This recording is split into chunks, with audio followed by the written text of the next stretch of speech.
A few summers ago, I decided I wanted to get away by myself somewhere where I'd never been. I was kind of fed up with people at the time and just wanted some nature and solitude. I found this A-frame cabin rental in Maine that sounded like just what I needed. I'd never been to Maine but had always wanted to check it out. This place was near the Basin Preserve. It was just gorgeous there. And the temperatures were so perfect, especially for late July. I was coming from the heat of Kansas City, so I was usually stuck inside in the air conditioning. I spent some really peaceful days relaxing and hiking.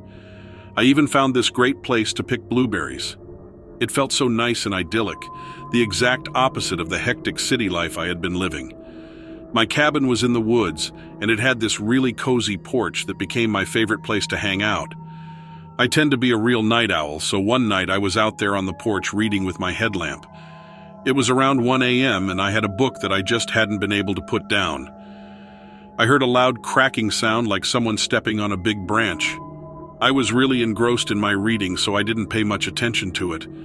But then I heard it again. I turned my headlamp to high and aimed the light toward the woods. And about 8 feet off the ground, I saw these huge eyes reflecting back at me. They were a bright golden yellow, kind of slanted. They were staring directly at me. I'm not that good at judging distance, but I want to say it was maybe 20 yards away.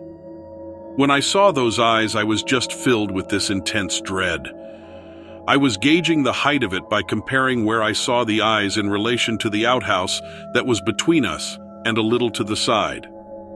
I didn't see anything other than the eyes before I rushed inside. I locked the doors and was running around the house like a crazy person looking to see if there was anything I could use for a weapon. I got the windows closed except for this one that was up high that needed a tool to reach. Through that window screen, I could hear this thing slowly walking toward the cabin with steps that definitely sounded like something walking upright. It sounded like it was slowly walking back and forth in front of the cabin over and over. Then it got quiet. Just completely silent. I was too scared to look, but I made myself look anyway. I was peeking through the side of the curtain, but I couldn't see anything at all. Then I heard this hellacious howl. It was like a wolf howl mixed with a human howling in terrible pain. The A-frame had a loft, so I decided I would climb up the ladder and see if I could spot it from the upper window. The backyard of the cabin had this bamboo fencing that was about 6 feet tall.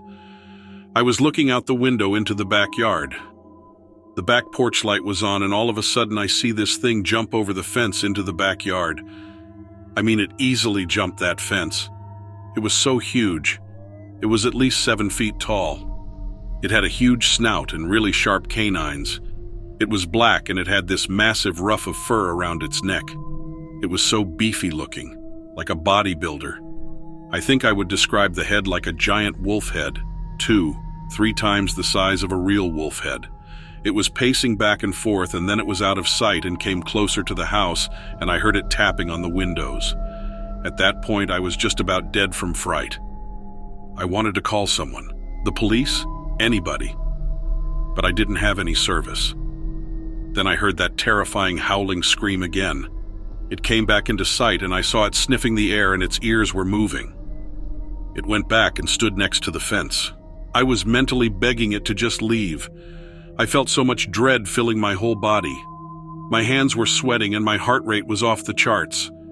Then it just jumped back over the fence. I was listening so intently. I never heard it walk away. No footsteps into the distance or anything. I was praying that it was really gone and not just hiding on the other side of the fence. I tried to come back to my senses and breathe steadily, but I was really messed up. I did not want to stay there, but obviously I wasn't going to risk going outside to my car. I stayed up in the loft the whole night. There was a futon up there that wasn't comfortable at all, not that I could sleep anyway. Early in the morning, I packed up all my stuff and looked out of every window to make sure I didn't see that thing anywhere. Then I made a mad dash to the car and drove away. I had paid for a whole week's stay at the cabin, but there was no way I would ever go back there again. I drove to Phippsburg and checked myself into a hotel. I did contact the owner of the cabin and tried to describe what I experienced. I got so emotional when I was reliving it that I guess he took pity on me and gave me a full refund. But he said he had never heard of that kind of creature in those woods before. He said he would report it to the authorities. I'm just glad I got away from there unharmed.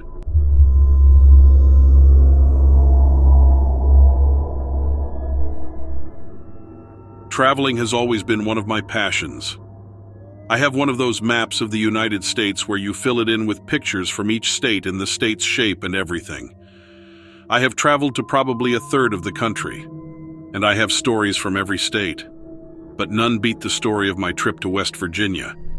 This story sounds crazy, and I understand if you think I am making it up. Everyone I have told thinks that. You read listeners' stories though, so I am pretty sure you won't think I'm crazy. At least that's what I'm hoping for.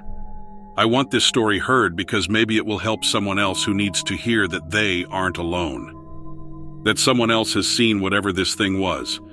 I always drive when I travel because that's half the adventure. I had been on the road for a while. Driving from Oklahoma to West Virginia is about a 15-hour drive with no traffic, so I stopped off for the night at a hotel.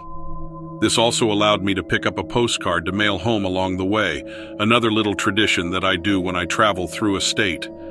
I know that the next thing I tell you is when you are going to think I'm crazy. I was a few miles outside of Point Pleasant. I had stayed longer in Mount Vernon, Illinois than I had intended, so it was just around dusk as I was traveling eastbound. My destination was within the next 20 miles. I was jamming out to some old classic country, belting out George Strait, when something caught my eye. I slowed down and rubbed my eyes to make sure I wasn't seeing things. I was really struggling to understand what was happening, because I had just seen a huge gray man with wings spanning at least 10 feet flying next to my car. I shook my head and pulled over. Maybe I was just too tired. I sat in my car and decided maybe I needed a short nap. I set a timer on my phone to wake me in 15 minutes, but I couldn't go to sleep. I closed my eyes and immediately I could see the creature in my mind. I finally gave up and decided to finish heading into town. I pulled back onto the road and had barely rounded a curve when a hunched-over figure appeared in a field directly in front of me. The thing was huge. When I first saw it, I swear it had red eyes, but as my headlights hit its face, the eyes reflected back at me. I slammed on my brakes. I was so freaked out. I really didn't understand what was going on. I watched this thing watch me. Eventually it shifted, turning its gaze elsewhere and kind of shuffling away. So, I started to continue my trip. It wasn't long before new motion out my side window caught my eye. I gasped and hit the gas. The thing was following me.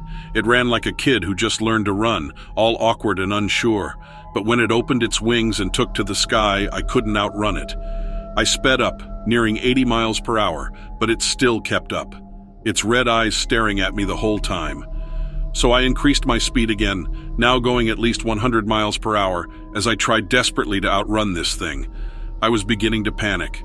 I had no idea what was going on, or what this thing was, but I wanted far away from it. Whatever it was never stopped following me. Not until I hit the outskirts of town. As I started to pass houses, it slowly fell behind, still watching me. I could see its red eyes in my rearview mirror. The sight was enough to leave me shaken to my core. As I reached the town, my grip on the steering wheel loosened. I laughed out loud. I seriously have one heck of an imagination. But I was not ready for what was coming next. I was checking into the hotel. The clerk was being nice and made small talk. I am sure I looked terrified and crazy, but she kept chatting away.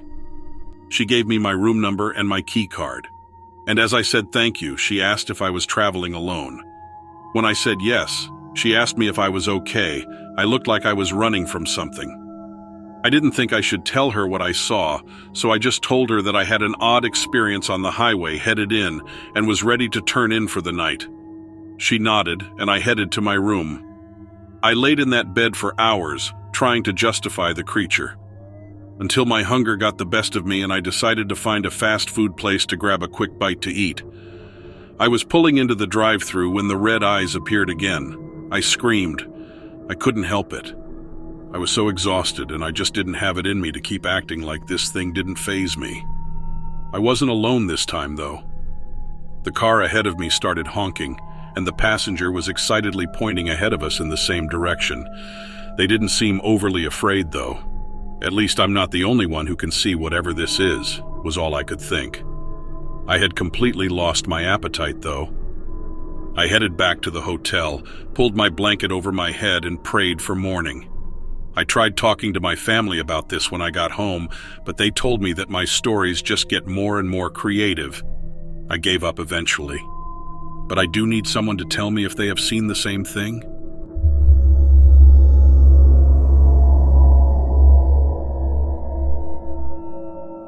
I really don't know how I'm alive today. Maybe I'm just one lucky son of a gun who made it against all odds. I should be dead, and my family should be visiting my grave.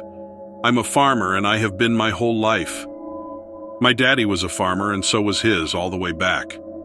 My granddaddy used to claim that our family came over on the Mayflower. I always thought that was a cool story, so I told people that too. My daddy was a goat farmer in particular, and I decided to carry on that tradition. We had 30 acres of land, all dedicated to goats. As a goat farmer, sometimes it feels like the goat life cycle is more important than your own. The season when all the mama goats would birth their kids felt more important than Easter on the farm. That was about the time of year that this all happened, when I just about lost my life. The mama goats weren't quite ready to have their kids yet. Probably a couple weeks and we'd have plenty of little goats running around the farm. I was in the barn late that night. I was doing the routine daily checks to make sure all the mother goats were healthy. If they seemed too cold or malnourished or like they might be sick, I had a special stall in our basement set up for them. All the goats seemed fine, which was a good sign. I've had years before where a half-dozen moms get sick, and that's a huge, expensive hassle. I was feeling good about our prospects this year. Little did I know that tragedy was soon to strike. I was not going to have a good year at all. It was late, and the wind was blowing against the side of the barn. It was really whistling through some of the gaps which I needed to fix. I smelled something kind of weird in the air, but didn't think a lot of it. There are a lot of weird smells in a barn full of goats. It smelled really bad, like sulfur. Immediately my mind went to a gas leak. The gas utilities will put just a little bit of sulfur into the gas lines so you can smell if there's a leak. Otherwise, the gas is completely unnoticeable and can kill you without you even knowing it. I knew it was weird, but I kept about my work anyways. I was almost done and wanted to get inside the house and get warm. I had just a few goats to check on. That's when everything went to hell, literally. That demon broke through one of the hayloft openings. It must have been prowling around outside, trying to figure out how to get in, and that's why I'd smelled it first. I knew immediately how it had gotten up to the loft. This thing had wings that it could use to fly up the 10 feet to get in that way. They were like huge bat wings, really big and absolutely grotesque looking. That wasn't the only thing about it that terrified me. It was really tall, at least 8 feet tall. It had long legs like a crane or one of those African birds that steps on lizards to kill them. It had big talons too, bigger than any bird I'd ever seen. Despite the wings and the talons and the crane-like legs, I know that this devil wasn't some freakish bird of prey that escaped from a zoo. I had a stumpy neck and one of the most terrifying heads I've ever seen. It absolutely petrified me and I could barely breathe. It had the head of a goat, just like one of my own. It was long and flat and had eyes on the side of its head. Those eyes were the scariest part. They were a mixture between orange and red, and they had the same rectangular pupils as one of my own goats. On top of its head there were 2 long, slightly curved horns. This beast perched for a second on the hayloft, looking down at my precious goats. They were my livelihood, the thing I depended on to pay my bills and put food on the table.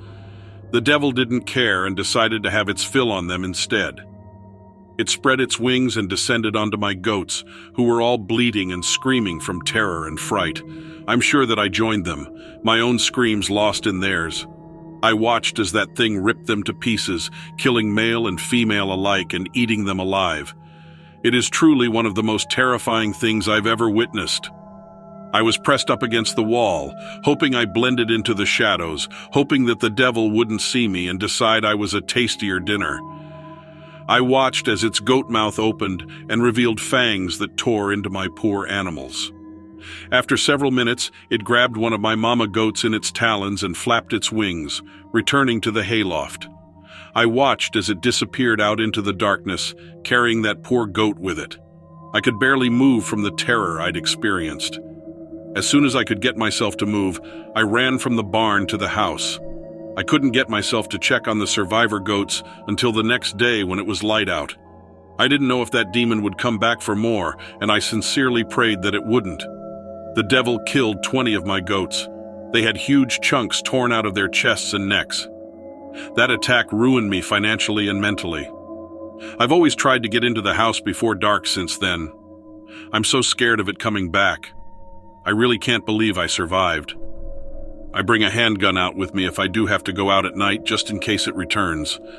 It is one of the worst experiences I've ever had.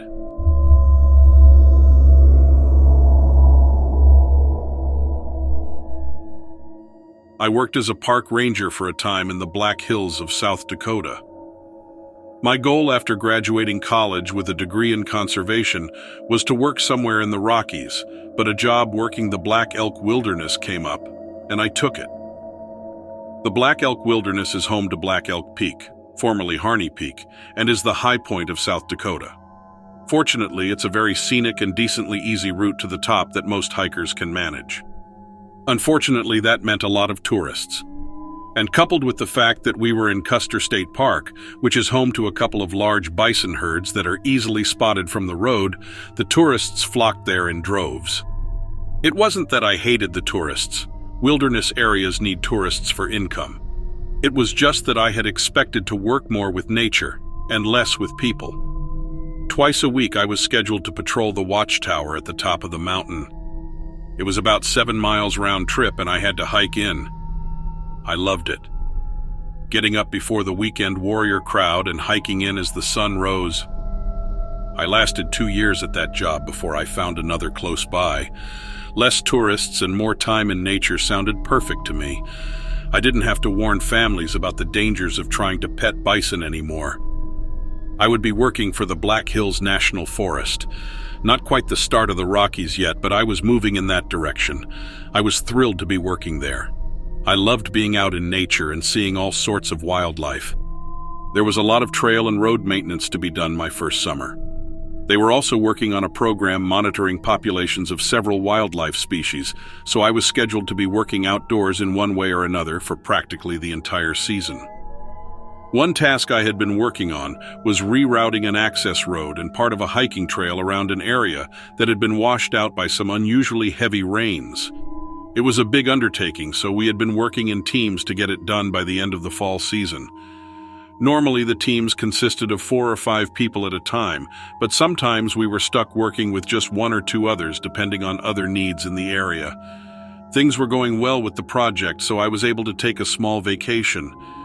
4 days hiking in the Rockies in Wyoming. The day I drove home from my trip, I swung by the forest. There was still at least an hour of daylight left, and I was curious to see how far the rest of the crew got on the project. I don't know why I didn't just wait until morning when I came into work. I should have waited until morning. I downed the old access road, and it looked like they had taken down several more trees to make a larger parking area. I saw something moving in the underbrush at the edge of the forest. I stopped my car and turned the radio down. It looked like something large, maybe an elk or a bear. I couldn't quite tell. The sun was setting quickly. I thought I had more time than that, but night comes early in the mountains and has a hard time getting through the trees if you're in the woods. I waited in my car to see if I could get a better look at the animal. I knew if I got out, I would likely scare it away. Out of nowhere, I heard a loud crash and a tree toppled over right next to my car. It was insane. The whole car shook when it fell. I couldn't believe the odds, or how lucky I was that it didn't crush me. I got out of the car and took a look at the fallen tree. It looked healthy. No signs of decay. It didn't come up at the roots, but rather looked like it just broke off and fell. The whole thing was strange, but I was tired from my trip and wanted to get back home. I was about to get back into my car when I heard another tree break apart and fall. It landed just a few feet away from the previous one. At this point, I didn't know what was going on, but I was scared. If a third tree fell, it would probably land right on me. I knew I had to get out of there. I had to turn the car around and maneuver around the fallen trees, and then I saw it standing there in the forest. The creature that was knocking down the trees. I saw its eyes shine in my headlights. They were gold. I would guess it to stand between 7 to 8 feet tall. Its whole body was covered in hair, like an ape or some similar creature. Saying it looked like Bigfoot makes me sound like a crazy person, but that's really the only thing it could have been. I don't know what else out there looks like that. I know it wasn't a bear. It had human hands, and bears do not have human hands. I didn't stick around long after that. The creature started shaking another tree, and I drove out of there. There were 3 trees down when the team got there for work the next day. I didn't say anything about what I saw the night before. I didn't stay much longer working there, and I certainly never went out into the forest again alone.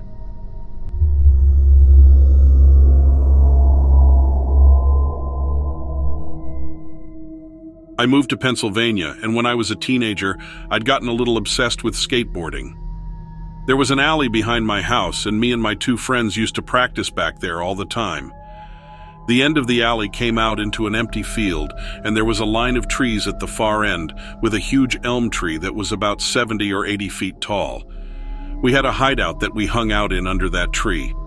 This was back before screens and social media were a thing, so we actually spent most of our time outside. One day we had just gotten to the tree line and we felt this intense air pressure or something pressing down from above.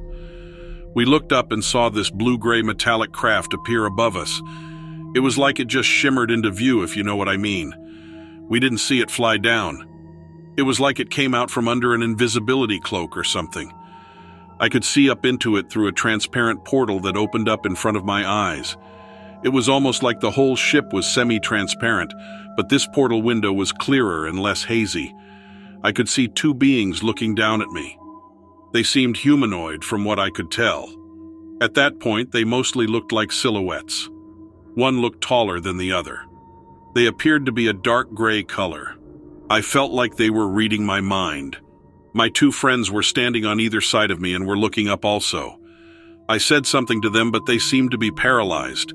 They weren't moving at all and were just staring upward like they were mesmerized. I could see an area on the underside that was pulsating and alternating between a yellow and green color, and I had the sense that it was some sort of engine. It was glowing and pulsating about every second or so between those 2 colors. It protruded out from the rest of the object. The craft was basically round with a dome on top, and the window was halfway down. I couldn't see any other portholes or marks on it. It was smooth all the way around. While the engine pulsated, the rest of the craft stayed the same transparent blue-gray color. It was completely silent, and I didn't feel any fear, which completely surprised me. I didn't feel like the occupants were malevolent, but I did feel intensely scrutinized.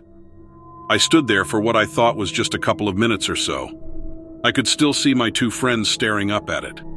My next memory was of seeing the thing ascending. But I was suddenly facing the other way, and both my friends were together to my left instead of to either side of me. The craft appeared smaller since it was higher up, but then it zipped away at a very high rate of speed. Then it just disappeared, but it left a sort of luminescent tracer behind. I inexplicably felt kind of sad when it disappeared. My friends seemed to wake up then, and they were rubbing their eyes and their necks and looking confused.